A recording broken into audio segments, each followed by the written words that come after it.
नमस्कार, मैं नगेंद्र सिंह आपका स्वागत करता हूं राष्ट्र नजरिया न्यूज़ में।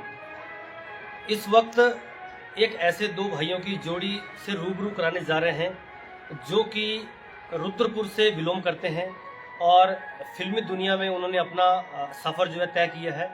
और उनका सफ़र कैसा रहा, इनसे बात हमारे साथ दीपक जी हैं और दूसरी तरफ हमारे साथ हैं चंदन गौतम जी। सबसे पहले तो मैं इनका स्वागत करता हूं। इनका आज जन्मदिन है, जन्मदिन की बहुत बहुत बधाई हो।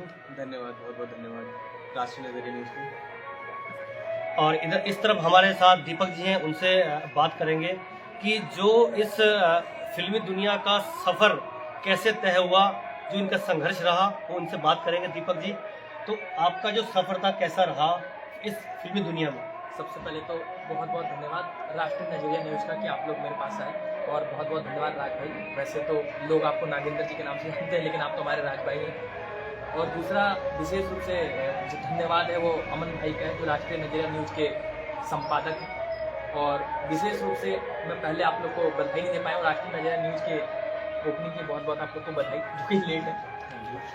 अब उसके बाद यहाँ चंदन गौतम जी उपस्थित हैं, जो मेरे छोटे भाई हैं। तो आपके मंच के माध्यम से चंदन जी, जन्मदिन की हार्दिक शुभकामनाएं और बहुत बहुत बधाई आपको।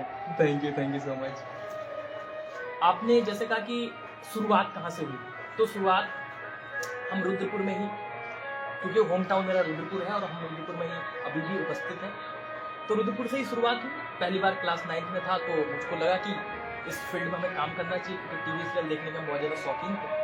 और हमने पिताजी से अपने जब मैंने बातचीत की कि पापा मुझे एंटरटेनमेंट फील्ड में जानना है या आर्टिस्टिक फील्ड में जाना है, तो उन्होंने कहा कि आप ग्रेजुएशन और पोस्ट ग्रेजुएशन कंप्लीट कर लोगे। एक मापदंड दिया कि आप बीएससी और एमबीए कंप्लीट कर लोगे तो आप फ्री हो मेरी तरफ से कुछ भी करने के लिए, चाहे वो फिल्म लाइन क्यों ना हो। तो बहुत ज़्यादा तो घर वालों का सहयोग रहा। तो जैसे मैंने 12th किया और बीएससी में आया, तो मैंने जो हमारे सो कॉल्ड सीनियर्स हैं आसपास के, उनके पास गया और इनसे कहा कि बतौर एक्टर आप मेरे को कुछ काम दीजिए।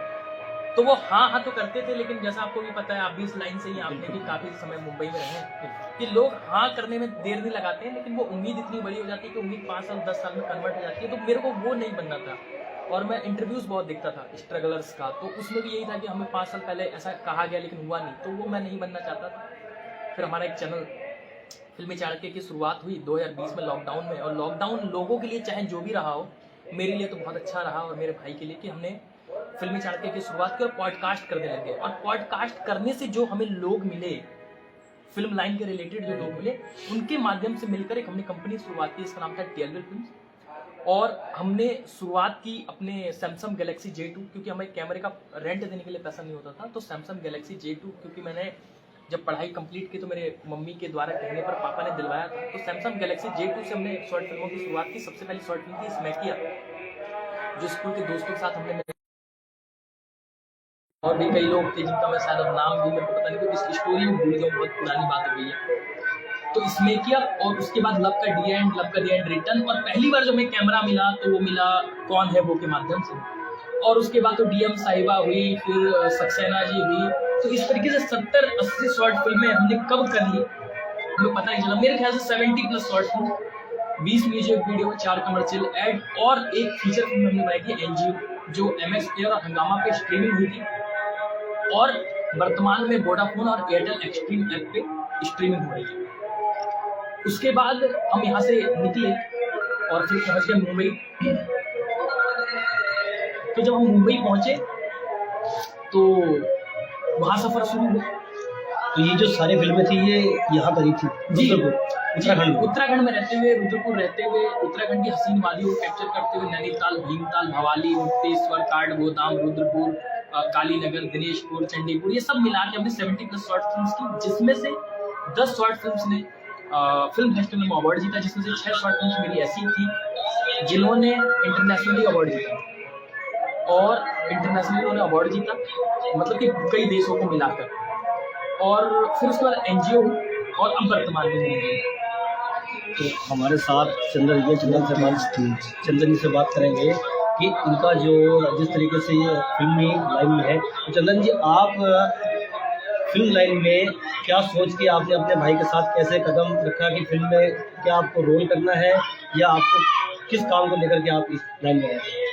भैया को लेकर सबसे पहले तो हमारा इंटरेस्ट ही सेम था, और इंटरेस्ट सेम होने के पीछे का रीज़न है, मुझे ऐसा लगता है जेनेटिक रीज़न है कि मतलब मेरे दादाजी फिल्में देखने में बहुत ज़्यादा शौकीन हैं, अभी भी हैं, उस टाइम भी थे। तो वो उस टाइम एक दिन में 3-3 शोज़ देखे, उस टाइम में शोज़ चलता था ना कि 9 से 10, 10 से 12 वैसा, तो शोज़ देखते थे वो भी। तो जॉब पे गए, जॉब के बाद से फिर शोज़ देखने चले जाते थे। तो मुझे लगता है कि वहाँ से फिर जेनेटिकली हमारे अंदर वो आया है, मेरे को लगता है फिल्म का जो फिल्म होने की बीमारी है जो कह सकते हैं, वो जेनेटिकली आया हुआ है हमारे अंदर। और दूसरा हम लोग टीवी बहुत देखा करते थे, भैया और मैं दोनों बहुत ज़्यादा टीवी देखते थे। शाम को बैठ गए या दोपहर में बैठ गए, तो दोपहर से रात के 1-2 बजे तक हम टीवी देख रहे हैं।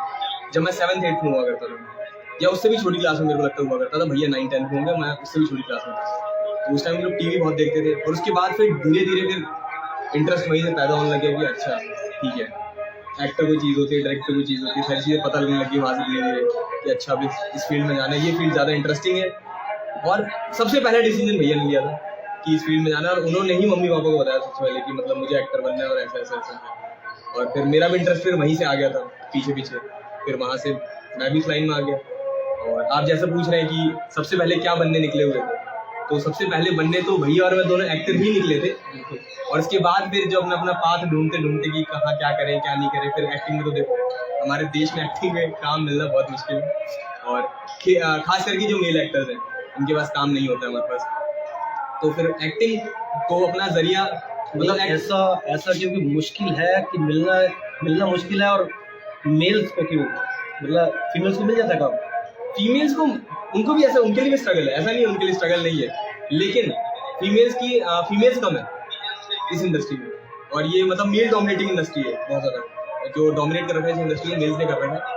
अब फीमेल आई है, अब इस एरा में फीमेल आ रही है। जिस टाइम हमने सोचा था उस टाइम फीमेल्स नहीं हुआ करती, उस टाइम बहुत कम फीमेल्स हुआ करती है। और इसी बात पे मैं आपसे बाद में बात करूँगा, पहले आपसे बात करता हूँ कि आप इसी बात को आप बताइए कि जैसे चंद्रन ने कहा कि मेल्स को जो है काम इसमें बिल्कुल मुश्किल है, तो इसमें आप क्या कहना चाहेंगे मुश्किल है? तो इसका मतलब फिर तो लोग यहाँ से बहुत सोच के निकलते हैं कि हमें तो फिर उनको जाना बेकार है। नहीं, जाना देखिए बेकार नहीं है।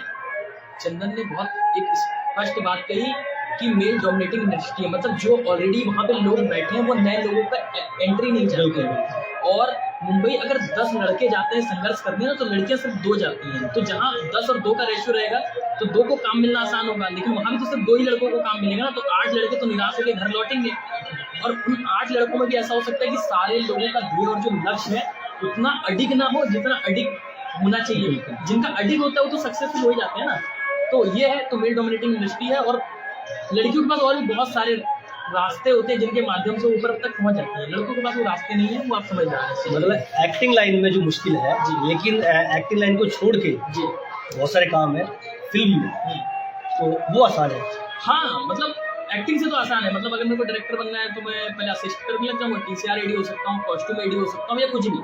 सीरियल है, वेब सीरीज है, फिल्में हैं, शॉर्ट फिल्में हैं, वेब सीरीज, मतलब तमाम चीज़ें हैं जो शूट हो रही है ना।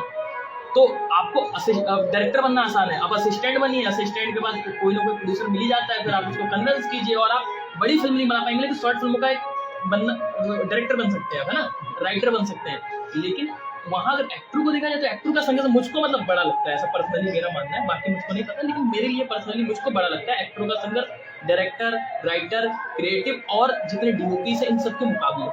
चलिए, ये तो मुंबई की बात थी। जो आपने रुद्रपुर में शूट किए थे उसमें जैसे कि अभी आप एज ए डायरेक्टर काम कर रहे हैं जी, राइटर काम कर रहे हैं, तो यहाँ रुद्रपुर में आपने कोई रोल प्ले किया है ऐसा कुछ? देखिए, रुद्रपुर में देखिए ये बात बिल्कुल सच है कि हम एक्टर बनने निकले थे और बिल्कुल छोटे भाई चंदन को, लेकिन जब मेरे को ये चीज़ें समझ में आ गई, हम दोनों को ये चीज़ें समझ में आ गई कि हमें एक्टिंग में तो कोई काम नहीं देने वाला, चाहे उसके जो भी रीजन हो, एक्टिंग में संघर्ष ज़्यादा हो, हमारा सकल। मतलब आपने संघर्ष किया था? हाँ, मतलब संघर्ष कितना टाइम लिया था लमसम? नहीं, मतलब हमारे अंदर ऐसा है जब आप समझ गए थे वैसे ही जेनेटिक प्रॉब्लम है। मतलब मैं किसी के पास 2 बार जाऊँगा तो मैं 2 बार में समझ जाता हूँ कि अगर ये काम नहीं दे सकते तो फिर वो चीज़ हम क्रिएट कर देते हैं, ऐसा है प्रॉब्लम। मैं एक्टिंग के लिए जब यहाँ से सीनियर से उनके पास गया था, जब उन्होंने मतलब मना कोई नहीं करता ना किसी को कि डायरेक्टर को कोई किसी को मना नहीं करता, काम नहीं देगा, वो बहाना बनाते हैं। तो जब पता चल गया बहाना बना रहे हैं तो फिर खुद को एक्टर बना दो, जब खुद को एक्टर बना दो तो फिर TLC बना, जब TLC बना तो खुद डायरेक्टर होगा, जब खुद डायरेक्टर होगा तो खुद एक्टर भी होगा। तो ये जस्टिस इक्वेशन था, लेकिन बाद में समझ में आने लग गया कि जो सुकून, जो मजा है ना, वो डायरेक्शन में और राइटिंग में अपना पाथ ढूंढ रहे, रास्ता ढूंढते, तो रास्ता जब ढूंढने की कोशिश में लगे तो पता लगा कि जो मजा राइटिंग में और डायरेक्शन में आ रहा है वो मजा एक्टिंग में नहीं आ रहा। आपका कहना ये है कि जो मजा कैमरे के आगे नहीं है वो पीछे है। पीछे आ रहा था, तो वो बहुत करने सारे लगे। लेकिन ये भी सच है कि हम by birth bye born actor हैं, एक्टिंग हमसे छूटेगी नहीं। हो सकता है अपनी फिल्मों में छोटा रोल करेंगे जरूर। तो यहाँ मैंने बोला था रुद्रपुर में आपने कोई रोल किया था खुद आपने, जैसे कि आप जो रुद्रपुर में शूट किए थे उसके लिए आपने कहा कि आपने रोल कोई किया था? हाँ, मतलब अब अगर कौन है, मतलब मैं आप जो पूछना चाह रहे हैं मैं समझ गया हूँ। और मैंने जितनी शॉर्ट फिल्म है लगभग 70 में से 50 में तो मैंने एज एन एक्टर या लीड एक्टर किया है जो हम करते थे। और प्रिपरेशन जो बात है, तो एक मैंने किया था जो मतलब जिसके लिए मतलब मेरे को प्रिपरेशन करना पड़ा। हमने गाना किया था, सुनता है वो, उसके लिए बाकायदा मैंने 3-4 महीने बाल बढ़ाए, दाढ़ी वाड़ी बढ़ाई, और फिर हमने गाना किया सुनता है वो। और ये जो आपका फ्लाईओवर है, तो हम रात में शूट कर रहे थे 12 बजे, और पुलिस की गाड़ी आ रही है, बैन आ रहा है, लेकिन किसी की ये पता नहीं क्यों किसी ने पूछा नहीं, हिम्मत नहीं हुई, क्या मुझे नहीं पता क्या हुआ। लेकिन हम बाकायदा कैमरा और लाइटिंग लगा के अपनी टीम के साथ शूट कर रहे थे और हम भागते हुए आ रहे थे, लेकिन किसी ने ये नहीं पूछा। पुलिस वाले भी कहीं निकल के गए और भी लोग भी कहीं गए, तो उसके लिए मेरे को टफ टाइम देना पड़ा। मतलब एक म्यूजिक वीडियो के लिए हमने 3 महीने प्रिपरेशन किया है। और मेरे को पहले बिलीव नहीं होता था कि एक्टर कहते थे मैं प्रिपरेशन कर रहा हूँ, मैं एक्टिंग जोन में जा रहा हूँ। यहाँ से बिलीव हुआ था कि एक्टर प्रिपरेशन करते हैं, अपने जोन में जाते हैं। वही जोन था मेरे लिए जो 3 महीने मुझे दाढ़ी बढ़ानी पड़ी, बाल बढ़ाने पड़े, वो शराबी का लुक देना पड़ा। तो ऐसा होता है। तो दीपक जी, आपका जैसे कि आप मुंबई में है, मुंबई में आपका आशियाना जो है उसके बारे में बात करते हैं कि आशियाना आपका कहाँ पर है मुंबई में? आशियाना देखिए, जो भी संघर्षरत व्यक्ति मुंबई में पहली बार पहुंचता है तो मुझको लगता है कि वो वर्सोवा जाता है। बिल्कुल। तो वर्सोवा 2 पार्ट में डिवाइड है, वर्सोवा और वर्सोवा विलेज। ऐसा नाम से लग रहा होगा कि वर्सोवा विलेज मतलब गांव, ऐसा नहीं गाँव, है। बिल्कुल गांव नहीं है, वो फ्लैट सिस्टम होता है। और मुझे नहीं पता, उसे हो सकता है पहले वो गांव रहा हो इसलिए वर्सोवा विलेज कहते हैं, मुझे नहीं पता वहाँ की हिस्ट्री क्या है, लेकिन फ्लैट सिस्टम है पूरा। तो कुछ लोग वर्सोवा विलेज में रहते हैं, लेकिन मैं प्रॉपर वर्सोवा में रहता हूँ। और मैं और मेरे भाई हम दोनों वहाँ पे रह रहे हैं, उस काम में परस्यू कर रहे हैं। और क्योंकि वहाँ पास रहने के रीजन ये है कि ज्यादातर जो फिल्म लाइन का काम होता है अंधेरी वेस्ट में होता है। और अंधेरी वेस्ट का मतलब क्या है, आरामनगर में आपको ऑडिशंस चलते हैं, सारे कास्टिंग हाउसेस वहाँ पे हैं, और वर्सोवा वहाँ से पास है। और उसके बाद आप लक्ष्मी दृष्टि जाते हैं, इन्फिनिटी मॉल जाते हैं, सिटी मॉल जाते हैं, उसके बाद यशराज और टी3 और जितने प्रोडक्ट्स हैं सब अंधेरी वेस्ट में। तो मेरे लिए जो प्रेफर है, क्योंकि बाकी जगह से जो रेंट सही है, सस्ता है, वो वर्सोवा में है। और उससे भी ज्यादा सस्ता चाहिए तो मड में चले जाओ, उससे ज्यादा कोई बेस्ट जगह नहीं है, क्योंकि वो सुकून बहुत है। तो आप जो अभी रिसेंटली में आप ऐसी कोई मूवी कर रहे हैं या आपने करी है, रिलीज होने वाली है या ऐसा कुछ? हाँ, मतलब ये भाई जी, हेलो ब्रदर, प्लीज इसे उठाइए ना। जैसा कि ये देखिए आप, ये है क्लैप बोर्ड, यहाँ दिखाइए कैमरा। हाँ ये है क्लैप बोर्ड, और ये है देखिए टेलवे। पूरा इसको करके दिखाइए किस तरीके से शूट जब वहाँ पे होता है, तो शूट किस तरीके से इसको कैसे करना मैं पड़ता बता है। रहा हूँ, ये टेलवे फिल्म एंड संतोष फिल्म ने प्रेजेंट किया था तितली को। दिख रहा है डायरेक्टर दीपक गौतम, चंदन गौतम। तो दीपक गौतम हो गया, चंदन गौतम मेरा भाई, डायरेक्टर पार्टनर। और ये मूरा शॉर्ट फिल्म 15 तारीख को हमने शूट किया था, है ना। तो ये पूरा क्लैप सिस्टम है ऐसे।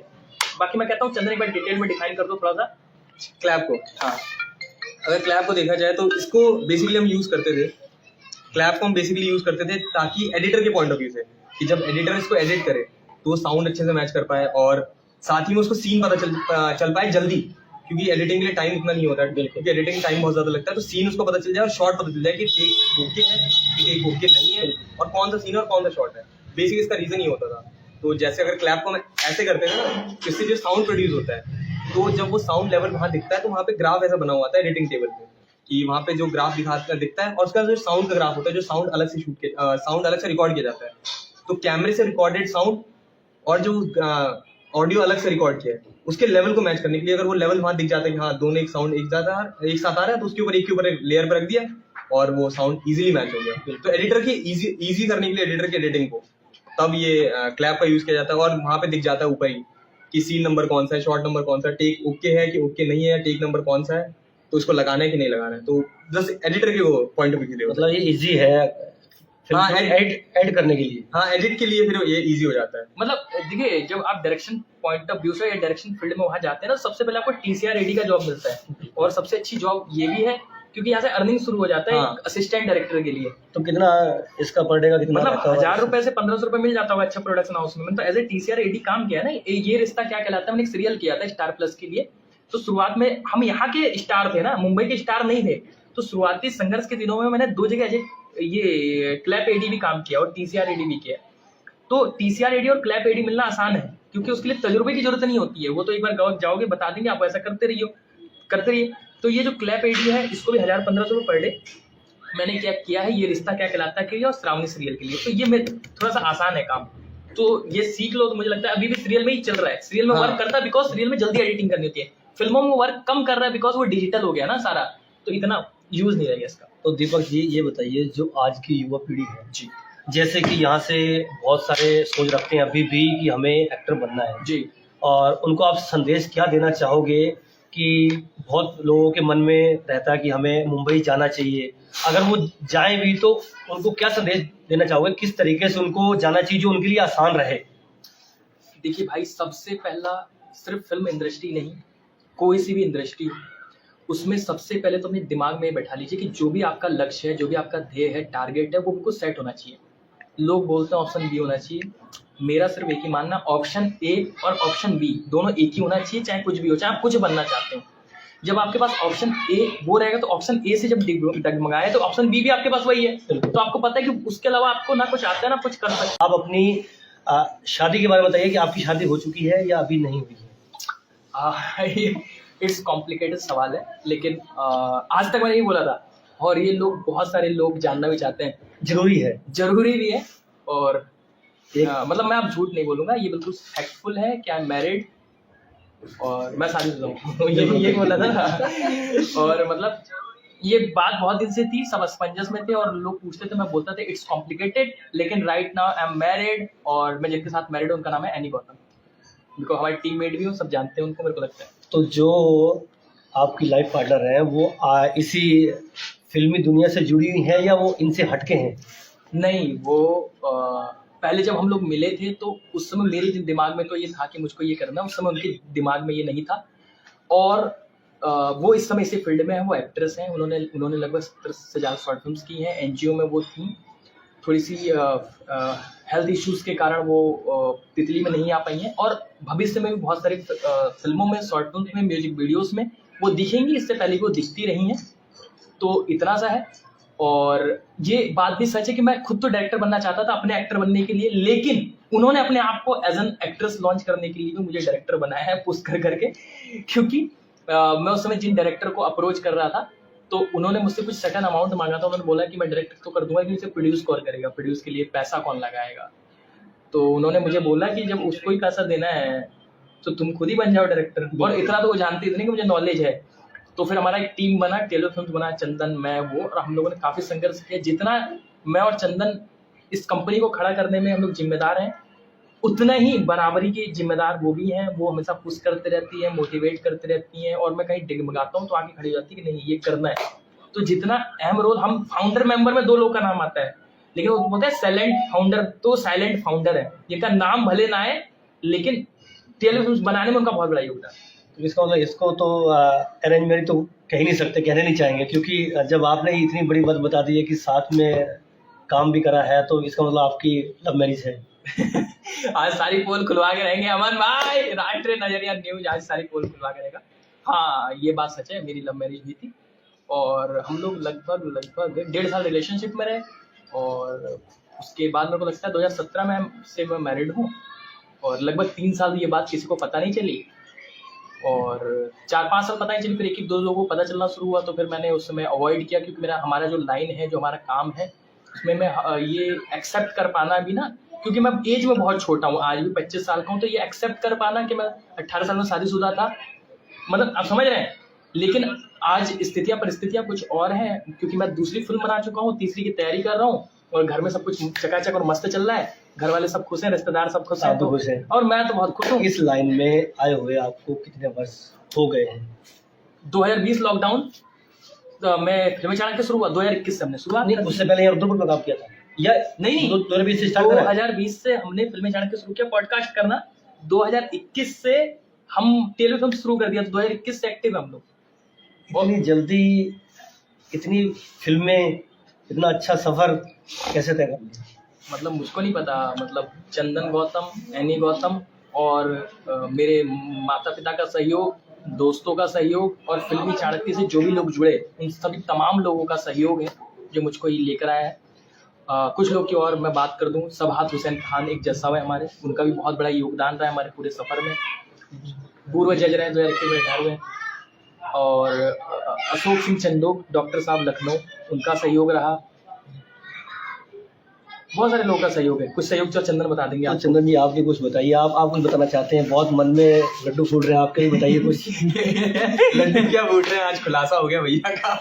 अच्छी बात। तो सबसे पहले क्वेश्चन उनसे होता था इस बारे में, और सेकंडली कंफर्म करने के लिए मेरे से होता था क्वेश्चन। चलिए आज हमने ये हाँ, तो फिर उन्होंने खुद अपने दूसरी बार मुझे कुछ कंफर्म नहीं करना पड़ेगा, वो चीज ठीक रहेगी फिर अब। नहीं तो अगली बार हर क्वेश्चन फिर मेरे से होता था कि चंदन आप बताओ फिर क्या है। बस आप जिसको पता करना इंटरव्यू देखो। आप जिसको पता करना इंटरव्यू देख ले। इस वक्त आप मुंबई में दोनों भाई रहते हैं, या आपकी भाभी जी भी जो धर्मपत्नी आपकी हैं वो साथ में रहती हैं? नहीं तो अपने चंदन पे माइक घुमाया तो उसे तो पूछो, ज़्यादा बढ़िया रहेगा। नहीं, भैया और मैं भी साथ में रहते हैं, और कभी कभी बीच में वो भी आते जाते रहती हैं, और मतलब अपने वर्क रिलेटेड आते जाते रहते हैं। वो क्या रहती है? हाँ, मोस्टली मतलब वो मुंबई भी रहती है, यहाँ पे भी रहती वो यहीं से बिलोंग करती है, रुद्रपुर से? है जी, वो यहीं से बिलोंग करती है। तो जो आगे का आपका सफर है वो अभी ऐसे ही चलता रहेगा? मेरे हिसाब से तो ऐसे ही चलते रहना चाहिए, और ऐसे ही ज्यादा बेहतर है। कुछ और चेंज ना हो तो मेरे हिसाब से ज्यादा बेहतर। अच्छा, तो दीपक जी आप बताइए, कोई आपका प्लान बड़ी मूवी करने का, कोई ऐसा विचार? भाई देखो, अभी तक हौसला बुलंद है और संघर्ष जारी है। और एक और मैं बोलता हूँ कि मैं बहुत ज़्यादा मुसीबत में फंस जाता हूँ ना, तो कुछ ना कुछ ऐसा होता है कि एक बहुत अच्छा है कि पता नहीं किसकी दुआओं का असर है मुझ पर, कि मैं डूब भी जाता हूँ तो दरिया उछाल देता है। तो जब भी कुछ गड़बड़ होने वाला रहता है तो मेरे पास मेरी फैमिली, मेरे लोग, चंदन, एनी, मेरे पास इतना सपोर्ट सिस्टम है ना कि मेरे को कहीं फंसने नहीं देते हैं। और थोड़े से मेरे अंदर की ईमानदारी भी है कि मैं किसी के संग गलत नहीं करना चाहता हूँ। और जहाँ तक बड़ी फिल्मों की बात रही, तो एनजीओ ऑलरेडी एक बड़ी फिल्म थी, तभी वो एमएक्स प्लेयर हंगामा पे आई ना भाई, और आज भी एयरटेल एक्सट्रीम और वोडाफोन पे स्ट्रीमिंग हो रहा है। और तितली भी बहुत बड़ी फिल्म है, और इसको हम सिनेमा में लाने की कोशिश कर रहे हैं। और सिनेमा के बाद तो ओटीटी पे होगी। पहला टारगेट फिल्म फेस्टिवल, दूसरा सिनेमा, तीसरा ओटीटी। तो कुछ नहीं है तो ओटीटी तो है ही ना। और उसके बाद हमारा यूट्यूब चैनल है, वो है। इन फ्यूचर भी मेरे कई प्रोजेक्ट्स हैं जिसके बारे में डिस्कस करना सही नहीं है, क्योंकि कुछ ना कुछ रोज बातें हो रही हैं। तो जब तक जो चीज़ फ्लोर पे ना उसके बारे में बात करके कोई मतलब नहीं है उन चीज़ों का, है ना। तो दीपक जी, जैसे कि हमारे प्यारे दर्शक देख रहे हैं जी, लाइव चल रहा है, तो लोग यहाँ से कुछ जैसे मुंबई जाना चाहते हैं घूमने के पर्पज से भी, और एक्टर्स हैं वहाँ पे काफ़ी अच्छे फिल्म के बंगले हैं, तो कैसे वहाँ की जो खूबसूरती, उसके बारे में थोड़ा बताइए कैसे? देखिए मैं रहता हूँ वर्सोवा, और मेरे लिए मुंबई का मतलब वर्सोवा ही है, क्योंकि मैं मैक्सिमम टाइम वहाँ रहता हूँ। तो वर्सोवा बीच, आई लव वर्सोवा बीच। थोड़ा सा वर्सोवा बीच से आगे पढ़ेंगे तो जुहू बीच, वो भी मुझे बहुत पसंद है। अंधेरी वेस्ट ही ज़्यादा हम रहते हैं, तो अंधेरी वेस्ट बहुत ज़्यादा खूबसूरत। मरीन ड्राइव जाइए, वहाँ क्या सुबह का नज़ारा होता है। उसके बाद आप जुहू निकलेंगे तो वहाँ एक्टरों के घर, अक्षय कुमार का घर आपको जलसा मिल जाएगा, अमिताभ बच्चन का घर। मतलब लोग, मुझे लगता है अमिताभ बच्चन से कम प्यार करते हैं, उनके घर से ज़्यादा करते हैं, क्योंकि अमिताभ बच्चन तो मिलते नहीं है लोगों के घर के साथ ही फोटो खिंचवा। संडे में ये भी सुना है कि संडे के दिन हाँ। जो है बाहर पब्लिक काफी खड़ी जाती है देखने के लिए। हाँ, वो जलसा के गेट पे जलसा मतलब बहुत, मतलब वो आते नहीं है सुबह 9 बजे। और उसके बाद आप अगर उधर मन्नत जाते हैं शाहरुख खान के घर, तो शाहरुख खान तो मिलते नहीं, लेकिन लोग मन्नत के साथ तब फोटो खिंचवाते हैं। इतनी गैदरिंग रहती है कि आप यकीन सोचिए कि लोग आपसे प्यार तो करते हैं, आपके घर से प्यार करते हैं, और उसके लिए लोग खड़े रहते हैं।